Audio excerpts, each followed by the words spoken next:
everyone! Some exciting new footage for Silent Hill F just dropped at the Anime Expo, including the opening cutscene from the game, which introduces us to a brand new character. This new character is Hinako's sister, Junko, and is possibly the most important character in the game besides Hinako herself, one that Konami seems to be deliberately keeping hidden and obscuring the face of. The scene also seems to confirm Junko as the mysterious voice we hear in the reveal trailer, the one talking to Hinako about her friends betraying her, how Hinako does not have a grasp of herself, and how she could have killed Hinako off at any time. So who is this Junko? And is she way more important to Hinako and the story of the game than we are led to believe? Today I'm going to take a closer look at Junko to see if I can uncover the secrets and hidden clues, to see if I can unravel the truth about this new character. In fact, by the end of this video, I will reveal two disturbing theories that I fully believe Ryukishi and Konami are trying to keep hidden from us.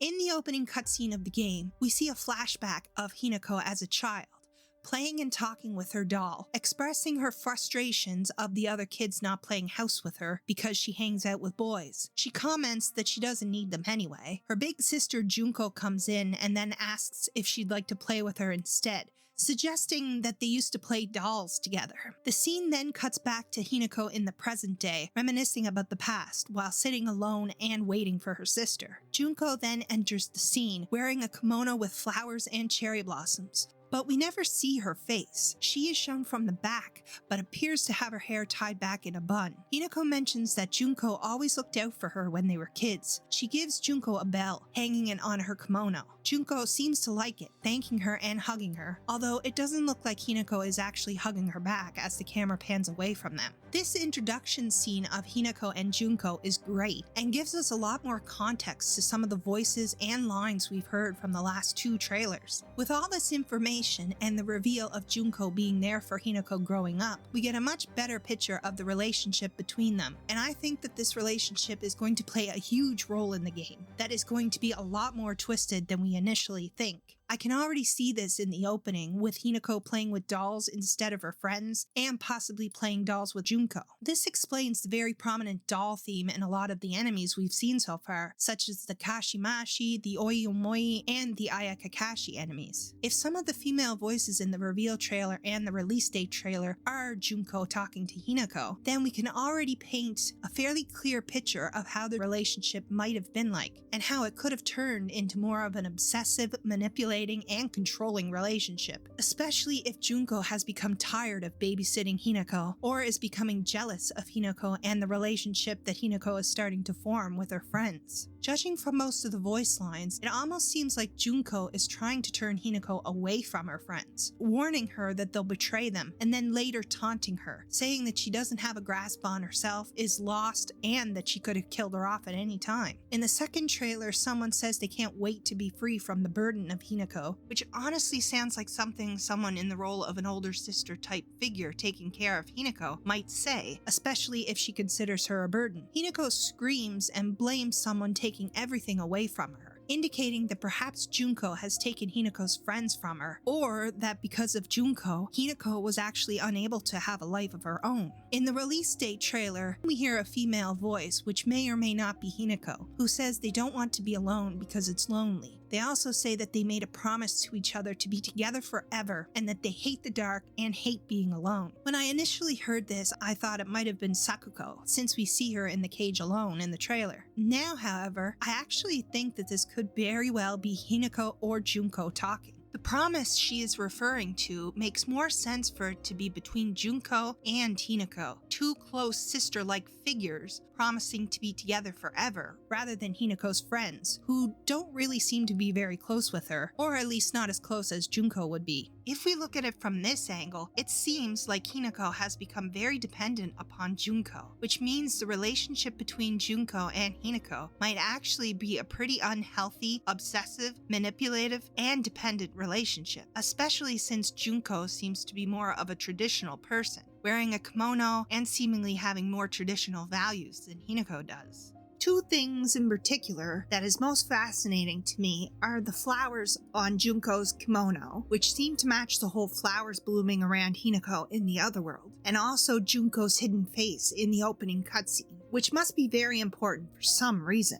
Initially, this led me to believe that Junko and Hinako were identical twins and share the exact same face, and this could still be the case, and I'll get into that theory a little later. However, I want to say that after I re-examined the reveal trailer, I noticed an important detail that I had missed that leads me to believe that Junko might not actually be real, or at least not her real sister.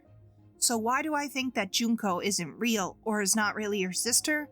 Well, if you look closely at the picture in Hinako's home, you'll see a bunch of framed pictures on a dresser of Hinako or possibly Junko as a baby, being held by her mother or guardian. There are no other siblings in the photo at all, which honestly seems like a dead giveaway and maybe even a major clue hidden right under our noses about one of the siblings not actually being real. Also, if you look closely enough, you'll see there's an urn next to some photos of either Hinako or Junko in a kimono, which means there's a strong possibility that Junko is actually dead.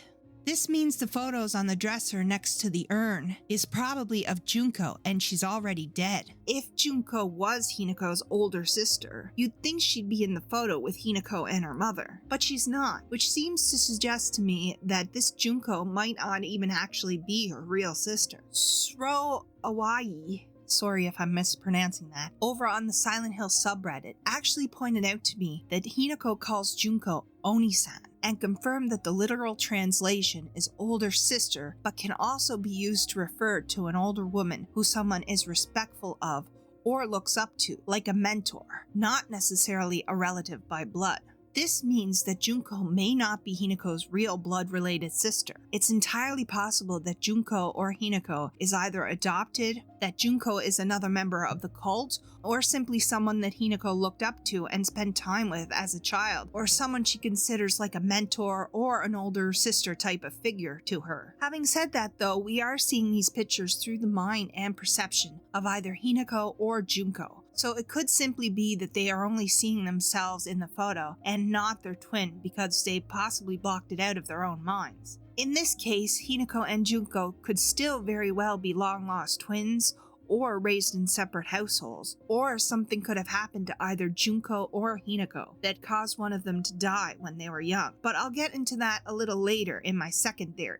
For now though, let's take the photo at face value and go with the theory that Junko is either already dead or is not real at all. What if Junko is something else? What if Junko looks identical to Hinako, not because they are real twins, but because of some other supernatural reason? There is also the possibility that Junko is just a made-up imaginary sister or friend for Hinako, someone she created in her mind that she could rely on, look up to, and play with, someone who was part of the cult that was sacrificed and died because of Hinako somehow. In the first possibility I mentioned, Junko could be a projection, split personality, or persona of an older sister type of figure that Hinako longed to have growing up, someone who could play with her and be there for her when she was alone, or someone she was close to that died as a sacrifice for the cult. Now that Hinako is growing apart from her sister and is forming new friends, her Junko personality begins to emerge, becoming way more obsessive and controlling of Hinako, and trying to sabotage her life or regain control over her. However, I honestly think it's far more likely that Junko could actually very well be someone or something else, something not human, that has been tricking Hinako into thinking that she's her older sister and her only friend. Something like a manipulative fox deity, fox spirit, or Rokurokubi yokai, underneath her seemingly sweet exterior. I think Junko is not human and is actually the fox cult's malevolent fox deity or some evil yokai. I honestly think that Junko will end up being the main villain in this twisted tale, and is actually the one responsible for all of this happening to Hinako and her friends. It could be possible that Junko is the deity this cult worships, or a malevolent yokai who has come back to claim Hinako, cursing the village. This spirit now vengeful and obsessed with wanting Hinako, pulling Hinako and her friends into the other world in order to kill them and to eventually force Hinako to sacrifice herself or in order to possess and possibly take over her body as a vessel. I believe that Hinako, like Alyssa, has always been brought up by the cult and her family to be isolated, shunned, and bullied by the townspeople and her friends in order to make her more compliant to their more traditional ways and rituals. This is also so she can become the eventual vessel for the fox deity or god. Because of being isolated and being targeted by this cult, this caused Hinako to be possessed and manipulated by a fox deity or malevolent yokai spirit like a Rokurokubi that talks to her in the form of a twin sister named Junko. The reason she looks like Hinako is because the yokai or kitsune deity is actually using Hinako's form as a spiritual doppelganger or clone, if you will, using Hinako's form to get Hinako to trust her so she can eventually possess, impersonate, and take over Hinako's body permanently. If one of my previous theories about Hinako being a fox spirit or kitsune deity are true, then it honestly makes sense that Junko could very well be some kind of evil Rokurokubi yokai we see in the picture that is trying to suppress, take over, and consume the fox, aka Hinako. Junko could be pretending to be the kind, caring, and protective mentor and older sister type figure, but deep down has been manipulating and isolating her, representing the Rokurokubi strangling Hinako because she is so possessive and controlling. This fits perfectly with Rokurokubi mythology, where the creature appears as a beautiful human woman by day, but reveals her concealed, monstrous form at night. Like a Rokurokubi, her hidden face could symbolize her manipulative, hidden true nature, and false identity of wearing Hinako's face and being like a spiritual doppelganger of her. She is essentially a hidden spiritual parasite who won't let Hinako go and wants to take over her life. If she is the cult's kitsune deity or kitsune spirit, it would also make sense that she would appear as a seemingly benevolent and caring older sister mentor type of figure, like an imaginary friend that would play with Hinako and wait until she is old enough for the ritual to take possession or complete control of Hinako. This aligns with yokai myths and tales of trickery, where supernatural beings like foxes often take human form to deceive, seduce, and manipulate people. Like a flower that is beautiful on the surface, but begins to rot and decay. The floral infestation of flowers and spider lilies consuming everything in the environment symbolizes this, because this seemingly divine kitsune deity has now become possibly twisted and corrupted by the cult, and is now taking over the town, feeding off Hinako's mind, body, and soul as it seeks to eventually merge with or possess and take over Hinako completely. This means that the entire narrative essentially becomes a tale of spiritual possession or merging between Hinako and Junko, where it's unclear whether Hinako is being guided, consumed, or transformed. Even the doll enemies and the doll symbolism match the theme of possession. The metaphors of Hinako and Junko playing with dolls as kids and slicing off Hinako's face could represent Junko playing with Hinako, traumatizing her, messing with her to suppress her identity, to turn her against and take away her friends, and eventually breaking her, hollowing out her like broken dolls as the perfect vessel to make room for Junko to possess and completely take over her mind, body, and soul. It's also entirely possible that Junko could actually be Hinako's dead ancestor as well. Ryukishi did this with Iwahime, where Toe Kurokami was being possessed and manipulated by a god and his sisters that took on the form of her dead ancestor that looked identical to her and her friends. However, while I do think it is way more plausible that Junko is not real and is some kind of supernatural being manipulating Hinako, there is another theory that I'd still like to throw out there, based on the possibility that I mentioned above, that Hinako and Junko are identical twins. This would mean that the picture of the baby in the trailer could just be Hinako's distorted perception, blocking out the existence of Junko to think she is an only child. The reason I think this is because this is Ryukishi, and his stories usually end up being a lot more complex than what we are initially led to believe. I fully believe that there might actually be something else going on here that Konami and Ryukishi is trying to hide. And if it does turn out that Hinako and Junko are real twin sisters, then I think we may get a huge twist in addition to this that will flip the entire game on its head. The second theory of mine, the one less likely to be true if we believe the baby photos, and possibly one of the final theories I will actually be posting before the game comes out, is the huge possibility that the Hinako we play as throughout the game will in fact turn out to be none other than Junko herself. If this is true, then this would mean that Hinako is indeed dead, having already died in a ritual sacrifice or accident, or possibly never even existed in the first place. It could be that Junko is the one who was brought up by her family to be isolated and brainwashed by the cult in order to make her more compliant and obedient to the more traditional ways and rituals. This is also so she can become a sacrifice or vessel for the fox deity or god. However, because of Junko's duties and her loneliness, she developed a split personality or persona, taking on the new identity and role of Hinako, a girl that is much different and much more vulnerable than Junko is. This Hinako persona represents the hidden side of Junko, who wants to rebel against the traditional values of the town and cult, who wants to have a life with her friends and escape her fate, as well as the roles and traditions placed upon her by her village and the cult. If Hinako really is dead, then it could be that Junko, after grieving the loss of her sister, either in an accident or ritual sacrifice that ended up being Junko's fault, has developed a split personality or false persona of Hinako and has assumed her sister's identity throughout the game. This actually lines up and makes sense with so many of the images and themes we see throughout the trailers and even in the designs of the enemies, especially the Aya Kakashi, who all appear to be wearing Hinako face masks. The possibility of Hinako and Junko being not just sisters but twins as well could actually lead to some fun, unique, and twisted reveals for the game that would really mess with the player's minds and perception of the events we're seeing. In Higurashi, we learned fairly early on that Shion and Mion Sonozaki are not just twins, but that they have actually switched places and roles as sisters. On the surface, Mion is supposedly the older sister, and because of being the heir in her Yakuza family, was branded with the Oni or demon tattoo on her back, while Shion appears to be the younger of the sisters. When growing up, Mion and Shion used to switch places and roles all the time, taking over for each other and pretending to be each other for family meetings.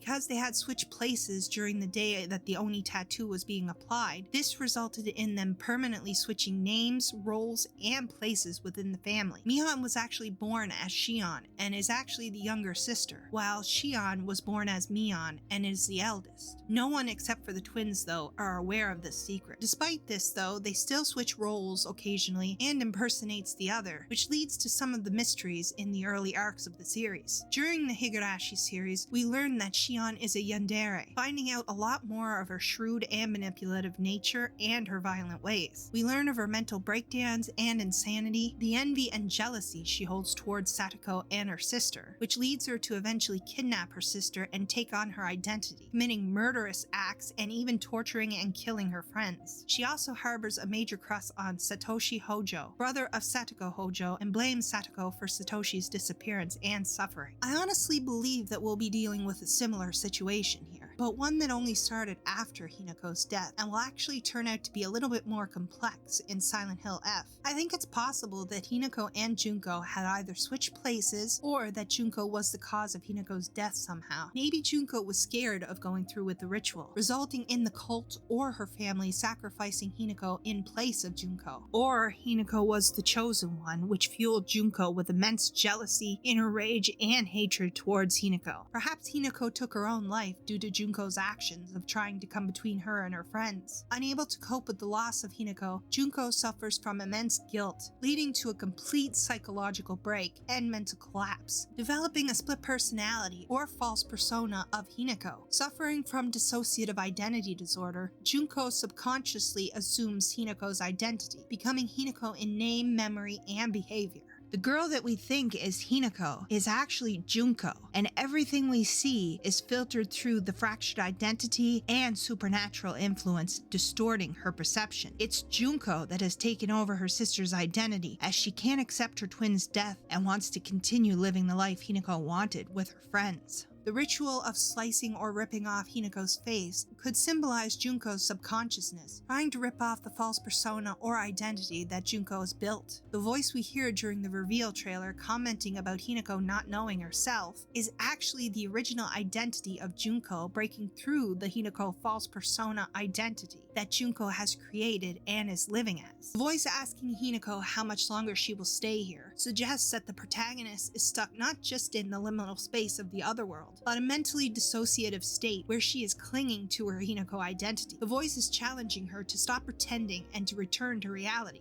The line stating that it's weird not to have a grasp on herself directly reflects dissociation and fractured identity. It's a direct call out because Junko as Hinako doesn't even know who she is. She's been pretending to be Hinako for so long now that she's losing her grip. The line stating that Hinako is alive but still appearing lost all the same hints that although Junko survived physically, she did not survive mentally. Her identity is lost, and so is her purpose. The voice, aka her true self, seems to see this more clearly than she does in her current mental state and Hinako persona. The line, "You can't think about it forever, and time is running out," is Junko's psyche reaching a breaking point. Either the delusion collapses, or she'll become consumed by it, losing her identity as Junko permanently, possibly becoming and staying as Hinako forever. Junko is trying to wake herself up from the Hinako delusion, as her true self risks becoming lost forever. The most vital pieces of dialogue, though,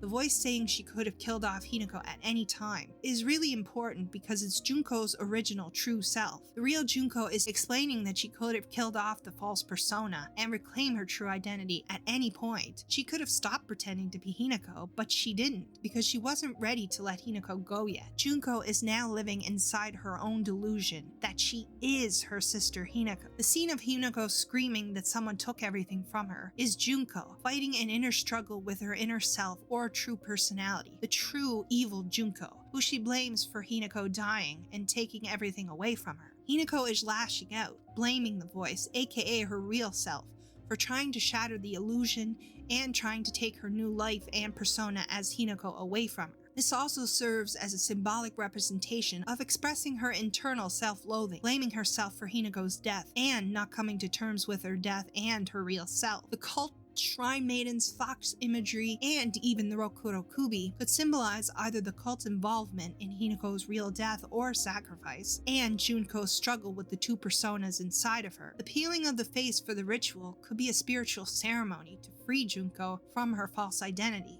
cutting off the identity of Hinako to reveal the real monster, aka the real Junko inside, who is actually a jealous, controlling, manipulative, toxic, and obsessive sister, whose rotten behavior was the cause or catalyst of her sister's death. I really hope this ends up being the case, because it adds a powerful and dramatic irony, where the player spends the whole game as Hinako, only to discover we are a false Hinako, that we've been controlling her sister, playing pretend with the dead as she discovers the truth about Hinako and herself, that the real villain of the story is actually the person we play as, Junko, who has assumed Hinako's persona and identity because of the trauma and guilt of how she treated and isolated Hinako. Regardless of who we play as, though, I have a strong feeling that Junko will end up being one of, if not the main villain of the game. If one of my previous theories about Hinako being a fox spirit or kitsune, or a vessel for the fox deity are true, then it honestly makes sense that the Rokurokubi in the painting could very well represent Junko and her duplicitous and controlling nature. Junko could be pretending to be the kind, caring, and protective mentor and sister-like figure, but deep down secretly hates Hinako and has been manipulating and isolating her, representing the Rokurokubi strangling Hinako because she is so possessive and controlling. So what do you guys think? Do you think the relationship of Hinako and Junko will play a huge role in the game? Do you think the main villain of the game and the voice in the reveal trailer taunting Hinako will actually turn out to be Junko, who is not the loving, caring, and kind person we are initially led to believe, but is actually the cult's fox deity or a yokai? Do you think that Hinako and her sister are real twins, and that's why Konami is hiding her true face from us? Do you like the twist or idea that we are actually playing as Junko, who has psychologically become Hinako, taking on her persona and identity because of guilt or trauma? Let me know in the comments below. This is probably one of the most exciting theories yet, and probably one of my favorite theories I've thrown around. Honestly, I could talk and theorize about Silent Hill F all day, but with the release date now only 2 months away, this will probably be my last theory for Silent Hill F until the game comes out in September, as I usually try to avoid looking at launch trailers when a game releases, since they typically spoil a lot. Don't worry, more videos are coming. My playthroughs of Silent Hill The Short Message, Five Nights at Freddy's Help Wanted 2, and the Silent Hill 2 remake should be coming out very soon, hopefully by the end of the month or early August, as I really want to take my my time finishing up the Silent Hill 2 remake, getting all the endings, and posting it all before Silent Hill F comes out. I hope you all enjoyed my video and theory. If you'd like to see more Silent Hill theories where I go more in depth on dissociative identity disorder, you can check out my theory on Silent Hill: The Short Message here. Thanks for watching everyone, and I'll see you all next time.